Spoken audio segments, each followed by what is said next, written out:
Dalawang lalaking nagtago sa manhole, arestado sa pagnanakaw na mahigit na 110,000 halaga ng telephone wires sa Quezon City. Bal Gonzales sa detalye ng balitang yan. Bal!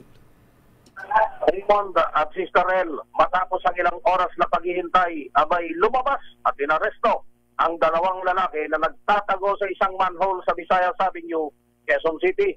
Ang naaresto ng mga otoridad ay ang dalawang lalaking umamin sa pagnanakaw ng mahigit 110,000 halaga ng telephone wires. Sa report ng Quezon City Police District, na arestong dalawang suspect kasunod ng report ng mga security guard ng isang pizza restaurant sa lugar na mayroong isang bukas na manhole na may mga nakatagong lalaki.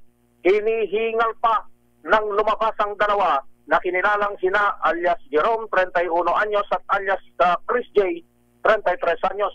Nakumpiska sa mga ito ang iba't ibang mga kable na nagkakahalaga ng mahigit 117,000 piso. Naharap ngayon ang mga suspect sa kasong paglabag sa Republic Act 10515 o ang Anti-Cable Television and Cable Internet Tapping Act of 2013. Ako si Bal Gonzales, DZRH, una sa Pilipinas, una sa Pilipino. Maraming salamat, Val Gonzales!